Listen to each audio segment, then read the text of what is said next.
Donc, en plus de ça, donc, deuxième point, j'ai parlé des variations continues. Donc, ces variations-là, c'est des variations qui ont des caractères qui, je peux dire, sont bien distinctes. Sont bien distincts et donc on peut donc facilement donc j'allais les quantifier. Donc je prends le cas par exemple de nombre d'enfants par femme, je ne sais pas, dans une ville ou bien dans un quartier. Vous allez voir qu'on va dire qu'elle a 2 enfants, elle a 3 enfants, elle a 4 enfants, etc., etc. Donc ça c'est, j'allais dire, des variations qui seront donc bien différenciées, donc qui seront discontinues. Donc, un autre exemple, le nombre de gousses. Donc, nous allons voir ça tout de suite dans un tableau, ces valeurs-là, pour faire la différence. Le nombre de gousses et le nombre de grains plutôt par gousse de haricots. Voilà, le nombre de grains par gousse de haricots aussi. En faisant une étude là-dessus, on va voir que soit le nombre de grains, c'est 8, soit c'est 6, etc., etc. Mais on ne peut pas trouver, par exemple, des demi-graines comme ça. Voilà, pas de graines avec des virgules, c'est des nombres donc entiers. Donc, en ce moment, on pourra donc parler de variation discontinue.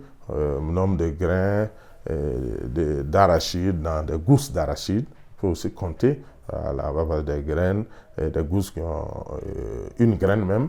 On va avoir des gousses qui ont 2 graines, des gousses qui ont 3 graines, etc., etc. Donc, en ce moment, on ne peut pas parler de variation donc discontinue. Et bien sûr, ces variations donc, sont des caractères donc, qui font différencier, par exemple, 2 gousses. Pourquoi on parle de variation? La taille aussi.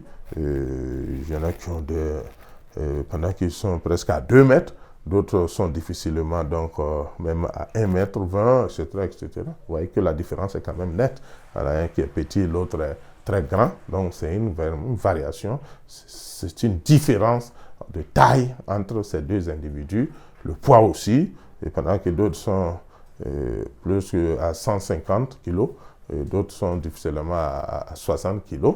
Donc, il y a une grande différence quand même entre les deux. Donc, c'est une variation. Donc, une variation, c'est tout ce qui va donc différencier donc 2 personnes, 2 plantes, 2 souris, je sais pas, en tout cas 2 individus, bien sûr, de la même espèce. C'est très important de le dire. Voilà, donc l'étude se fait entre des individus de la même espèce.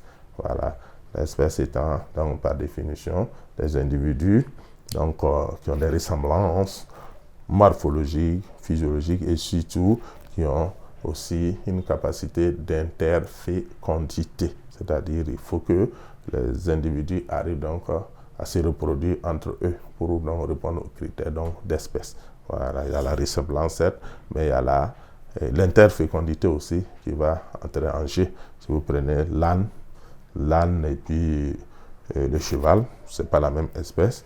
Voilà, c'est pas la même espèce, même si à un moment donné, on peut avoir un petit qu'on appelle mulet de ces deux, mais vous verrez que le petit lui-même, il n'est plus fertile. Le petit, il est stérile. Le mulet, il est stérile. Donc, on ne peut pas parler d'âne et de cheval comme étant de la même espèce. Ce sont des espèces différentes. Voilà.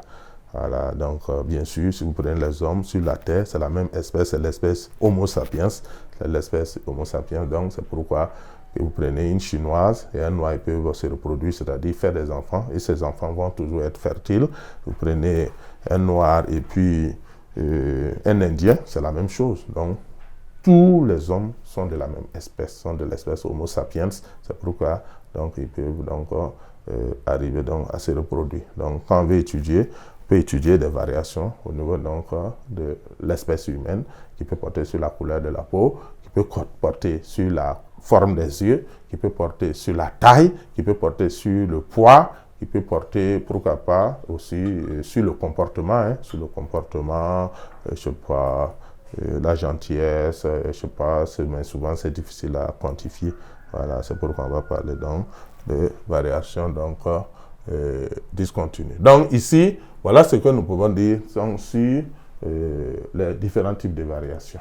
Donc nous allons passer au grand 2, mais auparavant nous allons essayer d'expliquer ces notions de variation continue et discontinue dans un tableau. Voilà, donc nous allons reproduire le tableau et puis expliquer.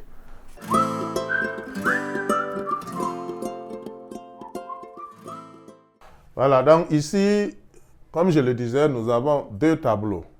Le premier tableau porte sur des variations continues et le deuxième tableau porte sur des variations discontinues. Ici, au niveau des variations continues, nous avons des poids de soldats. Des poids de soldats et avec, bien sûr, le nombre. Donc, au niveau de la première ligne, nous avons les différents poids des soldats qu'on a résumés en classe d'intervalle. Et la deuxième ligne, nous avons le nombre de soldats dont les poids correspondent donc à cette classe-là. Donc, vous avez ici, madame, la classe 46-50. C'est-à-dire ceux qui ont des poids compris entre 46 et 50, il y a 8 soldats. Donc, au niveau de classe 51-55, on a 22 soldats, etc., etc. Vous voyez, jusqu'à le poids 101, 105, on a 12 soldats. Donc, vous avez donc dans ce tableau, donc, ces variations-là qui sont dites variations continues. Voilà, continues parce qu'on a du mal, donc, bien sûr, à séparer. Donc, il n'y a pas de barrière nette, de différence nette, quand on parle des soldats qui sont de la même classe à un autre. Donc, on est obligé de les regrouper dans des classes. Voilà, dans des classes donc, de poids. Et les nombres correspondants donc, vont donner donc, à peu près les fréquences, correspondant aux fréquences correspondant à ces différences de poids. Donc, nous retenons que ces variations-là sont des variations dites continues. Voilà, continues. Donc, il faut résumer ça dans les classes. Et ici, si on veut prendre, on est obligé de prendre une valeur moyenne. Donc, il y a le centre de classe qui va donc être trouvé en faisant donc le total de ces deux valeurs extrêmes et en divisant par 2. Donc, en ce moment, vous allez trouver, je pense que ici, ça doit tourner autour de 48, si je ne me trompe. Voilà, autour de 48. Voilà, comme moyenne de classe. Voilà, donc centre de classe si vous voulez. Ensuite, le deuxième tableau, nous avons un tableau qui résume donc des variations ici qui sont dites discontinues. Pourquoi discontinues? Parce qu'il y a quand même une limite nette. Voilà, quand on passe donc d'un caractère à l'autre, donc et d'une valeur à l'autre. Ici, vous avez au niveau de la première ligne le nombre de graines par gousse qui constitue une classe et les classes des différentes classes. Donc, classe 1, classe 2, jusqu'à la classe 9. Ici, nombre de gousses ayant même nombre de graines, donc ça donne les fréquences.